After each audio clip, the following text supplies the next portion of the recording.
now press recording, and I'm going to leave you with the wonderful Paula, and I'm going to make sure that we make her we pin the video, so right, and everybody is there, hopefully right there. And so it's all yours, Paula.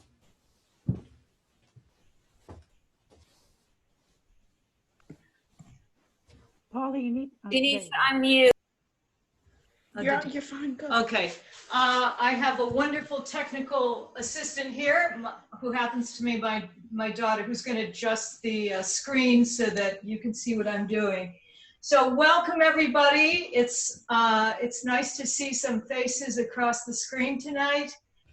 So what is Teshuva yoga, or yoga for Teshuva, as we'll be experimenting with a bit this evening? The idea is to combine the energetics and the focus of traditional hatha yoga with the effort that many of us make at this season to effect some kind of personal change. So we're going to try to meld those two efforts a bit over the next half hour together this evening. So I'm going to invite you to find a nice carpet or a yoga mat, and we're going to start in a standing position, feet about hip width apart, spine straight, shoulders back. Try to root down through the three corners of your feet where you have really supportive bones that give you a strong foundation. And in this position of strength, we're going to think about our kavana for this evening. Can everyone hear me okay? Yes. Yes, awesome. So, and I'll try to keep projecting because the technical exigencies are such that my screen is a bit of a distance from the yoga mat. So as you stand here, I invite you to close or half close your eyes and think about a word or a phrase that represents a change you want to make at the season of the high holidays. Maybe you want to be more patient, more kind, more generous, or you need some courage. You are the best judge. So silently repeat that word or phrase, English, Hebrew, or whatever language suits you. Silently repeat that 3 times as you're standing here in a strong mountain pose.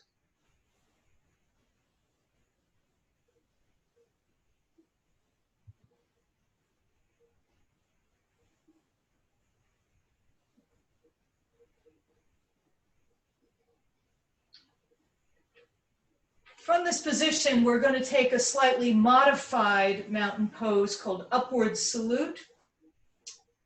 Hands at the heart together. As you breathe in, reach upward.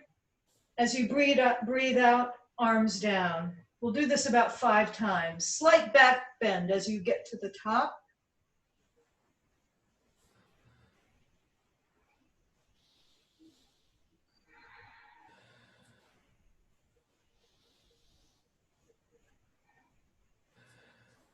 One of my veteran yoga teachers advertised this as a natural antidepressant. It's a great way to get going if you happen to be practicing yoga first thing in the morning. We're going to take another variant of this to stretch out the side body, arms up again, this time with arms parallel, off to one side. I'll mirror you, so you're going off to the right, I'm going to the left. Hold for a breath or 2. And back to center, and over to the other side.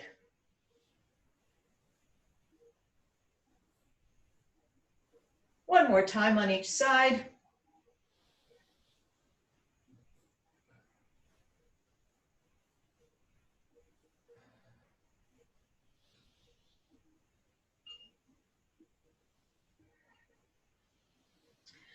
This time we'll be going up and down to the floor a bit from a standing pose.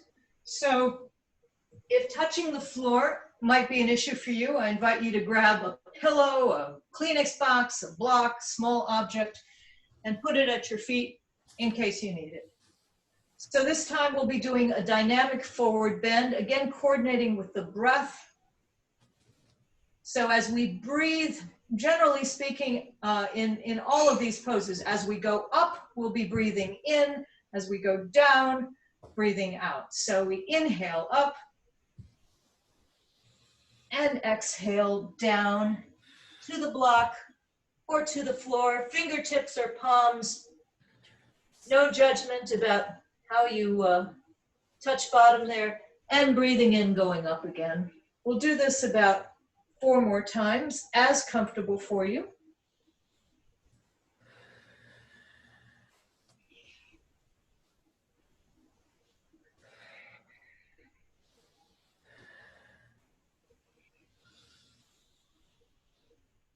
Try to breathe through your nose as much as possible.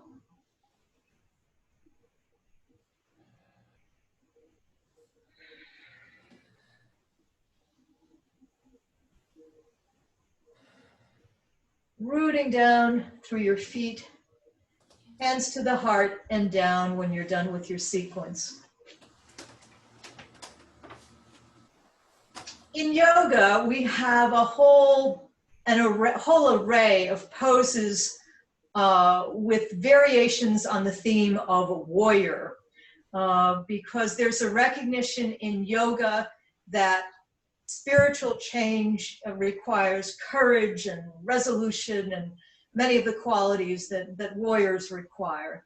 And in Judaism, we use different methods, but we take our courage in both hands and we fast for 25 hours on Yom Kippur. And in our own tradition, in other ways, we also recognize the resolve and strength that it takes to transform ourselves.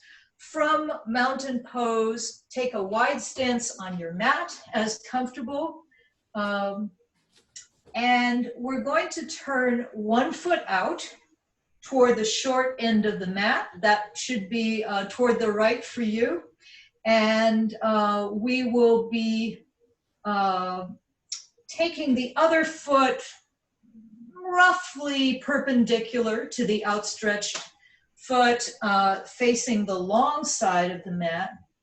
And again, remember, as we move up, we'll be breathing in. As we move down, we'll be breathing out. So I'll model this once. This is Dynamic Warrior 2, fabulous, energizing pose. Great thing to do first thing in the morning.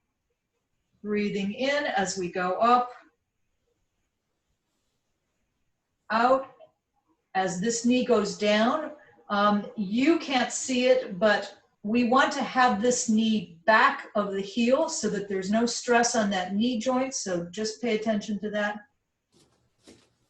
Breathing in as we straighten, out as the arms come down. Let's do that together. Breathing in, breathing out, in and out. 4 more times.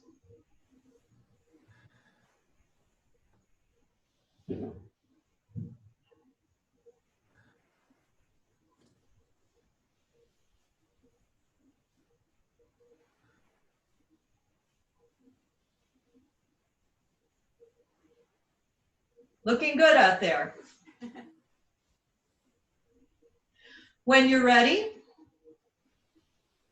bring both of your feet parallel for a minute. Just take another breath. Integrate that pose on the one side and then switch around. So the foot that was pointing toward the short end will be pointing more or less toward the long one, and the other one toward the short end. And you'll be facing that, that short end as well.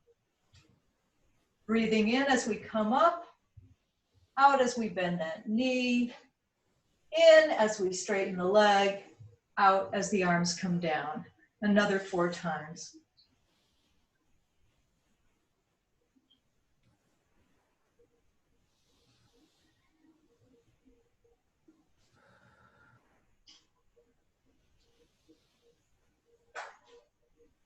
I'll let you finish that up and get one more prop.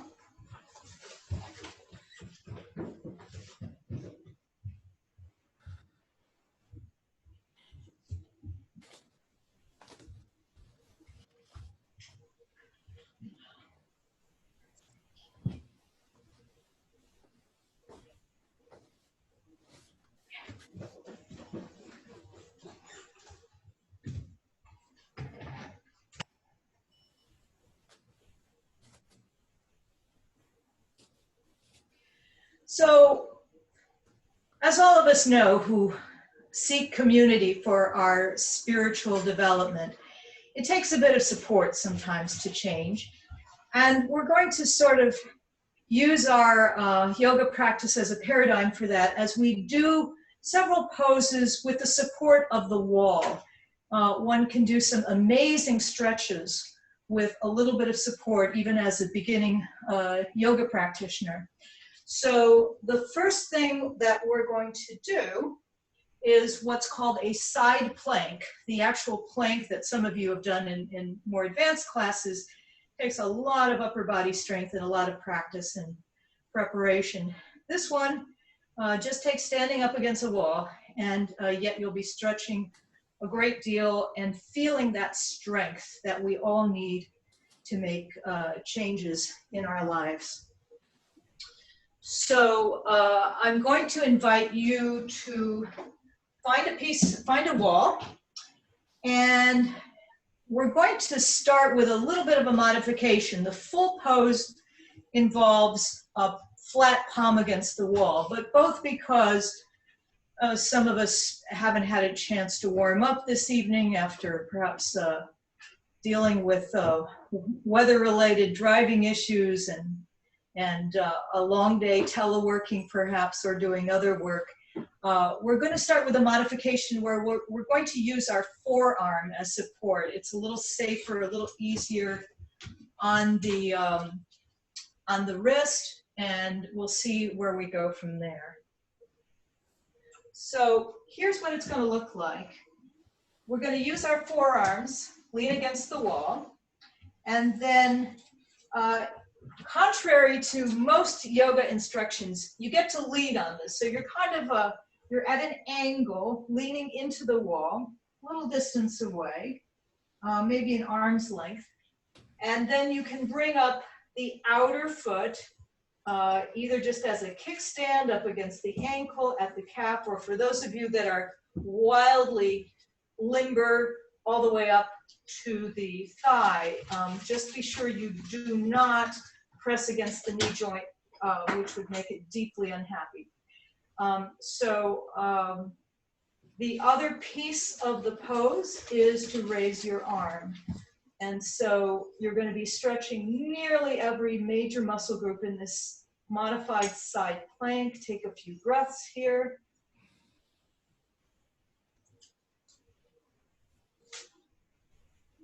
And try the other side. So again, with the forearm flat against the wall. So this is what it looks like before I block your view.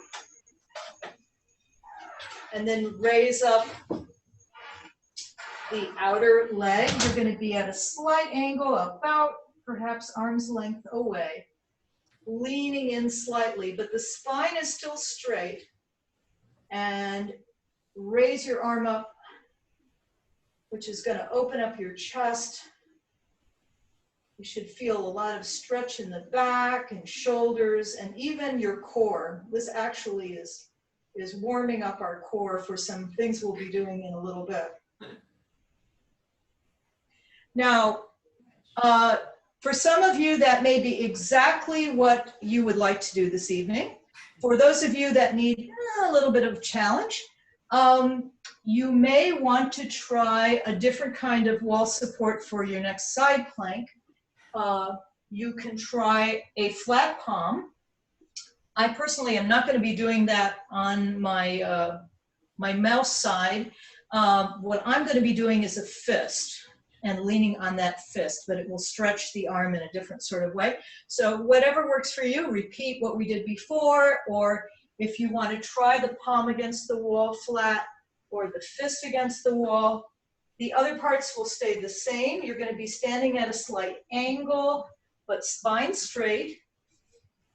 Your foot propped up against whatever part of your leg you can reach easily, except not the knee joint. And then raising your arm up and taking perhaps 3 deep breaths in this pose before you try it on the other side.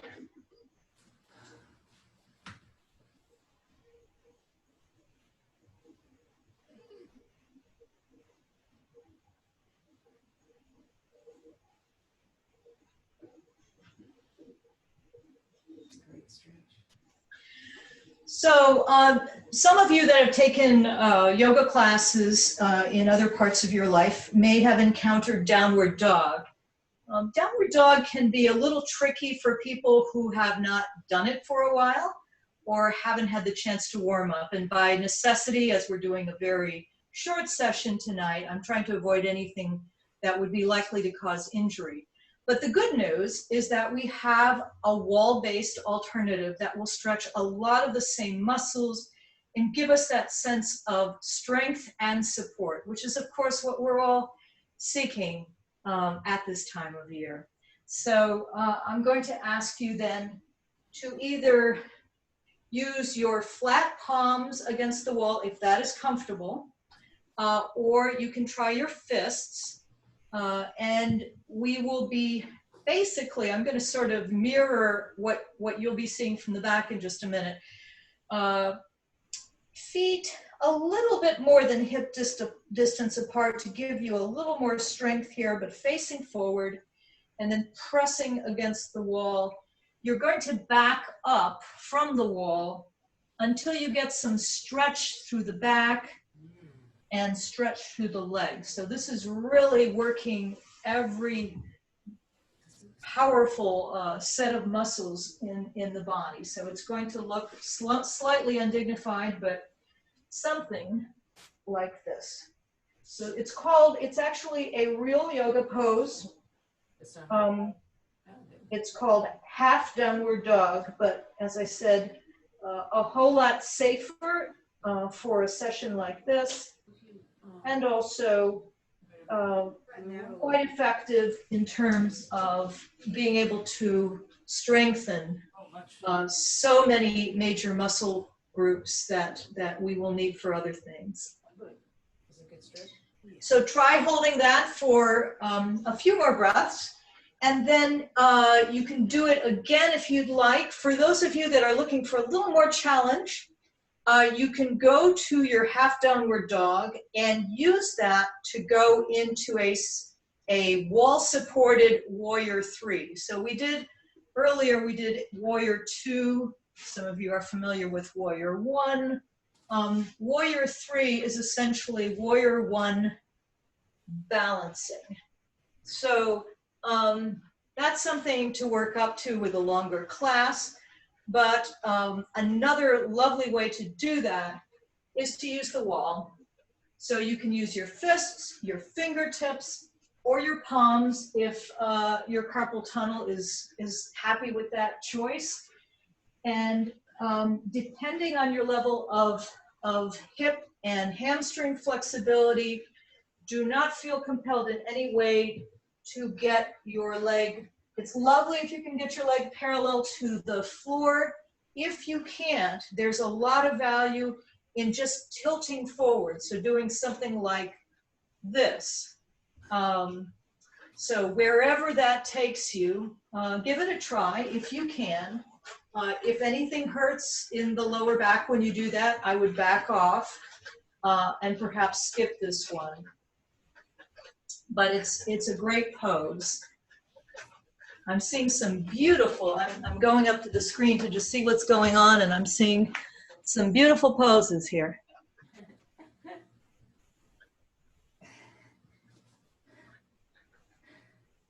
Awesome.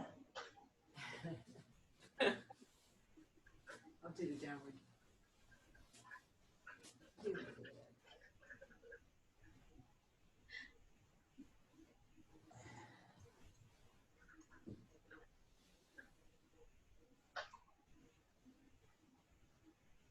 Wow.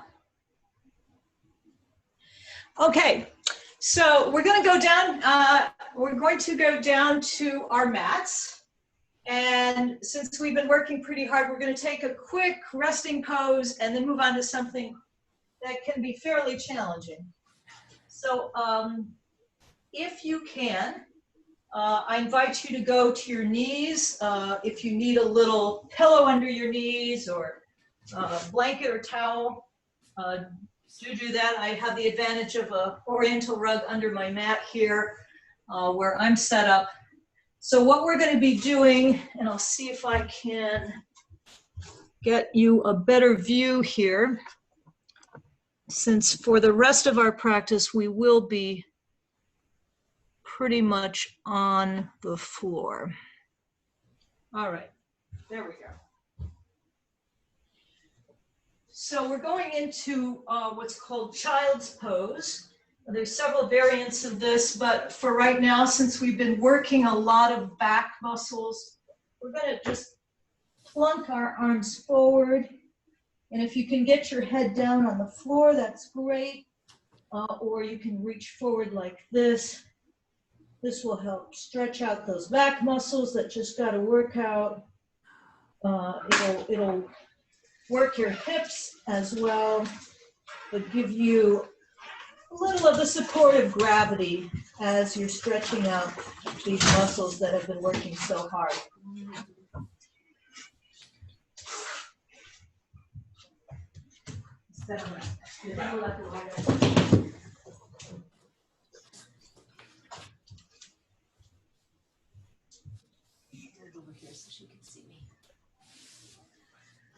Okay, so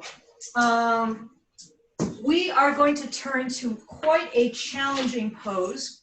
So if you would take a seat on your mats, and you're going to be stretched out, and we will take whatever variant of boat pose is going to work for you after we let the puppy go by. So I like to say there's 3 variants of this, and they are all perfectly respectable. Do what is comfortable for your level of engagement this evening. You can try the paddle boat, the rowboat, or the schooner, as you see fit. So this is an actual core workout, and I invite you to see how far you can take it. Don't forget to breathe. It's a great paradigm for keeping your balance in tumultuous times, which is kind of the definition of the new year or the calendar year that we have been living through.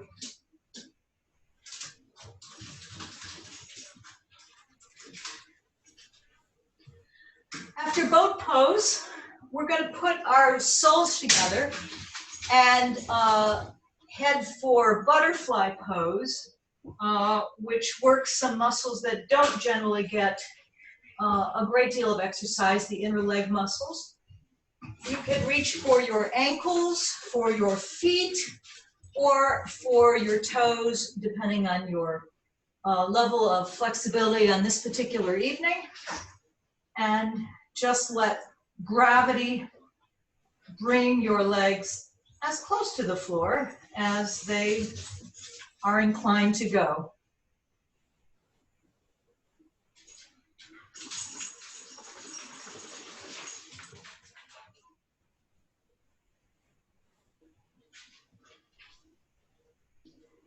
There are so many yoga poses that can serve as paradigms for the inner work that we do.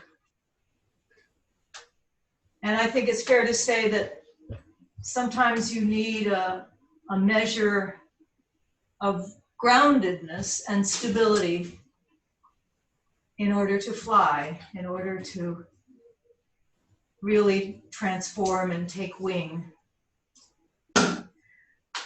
From butterfly pose, we're going to go down to the floor and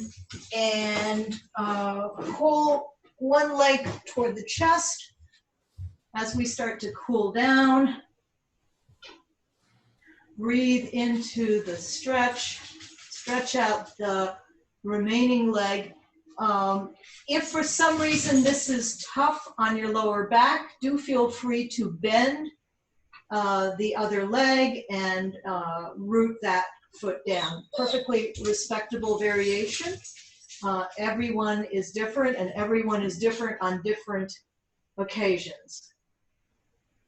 Switch legs. So you can, the leg that is not going toward your chest can be either bent or on the floor as comfortable for you.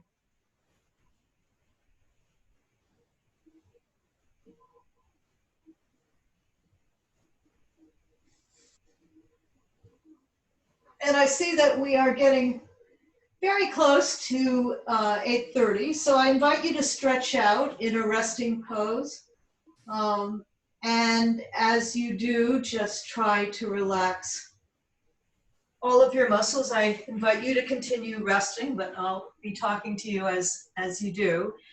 And I'd invite you to revisit your kavanah one more time and repeat it silently to yourself 3 times so that you can carry not only the physical practice, but the spiritual focus with you into your evening and into the rest of the high holiday season.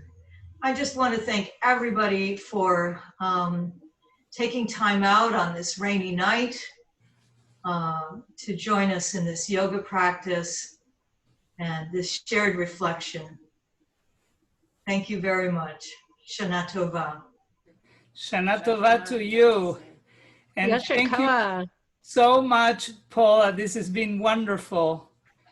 So exactly what we all need, at least certainly rabbis and cantors, for sure. So thank you very, very much for this. I want to tell everyone that that Sunday, September 6th, we continue on. We take a little break. Tomorrow night, I have services at Shirat HaNefesh if you would like to come. 6:30 in the evening.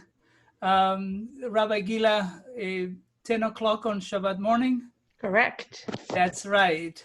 With our member Earl Daughter, who will be speaking about his life's work of photojournalism of working Americans in honor of Labor Day. It is quite an extraordinary career in photography, so please do join us.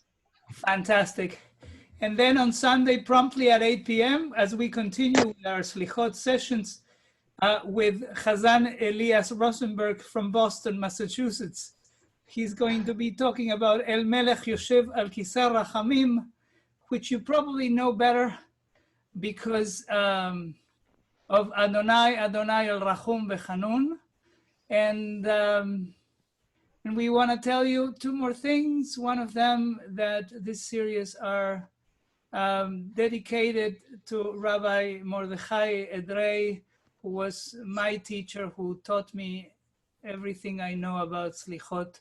May he rest in peace, alav shalom. We also want to tell you that Shirat HaNefesh does accept donations, and so if you would like to support us, please do so. And finally, that we are having services for Rosh Hashanah and Yom Kippur, and we hope that you can come and join us. And with that, let me see if I have any other things on the, let's see, I have a number of comments.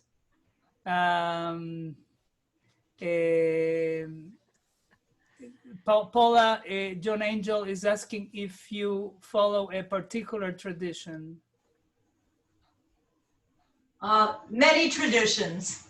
Many traditions. But he mentions Vinny Yoga, and Vinny Yoga is fabulous, and I'd love to talk to him about it offline sometime. And Lucy Steinitz says, many thanks, Kol HaKavod, Paula. I love the blend with Jewish Kavanah. and the parade of animals who passed by, and Daniela too. And of course, we love her as well.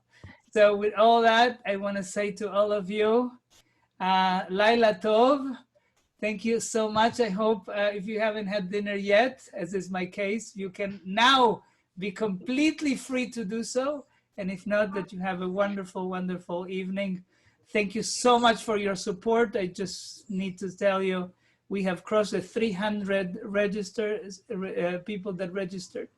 So it's fantastic to see you all. Good night. And Daniela says hi. Yes. Great. Buenas Laila noches. Tov. Thank you, Paula. Laila Tov. Bye-bye.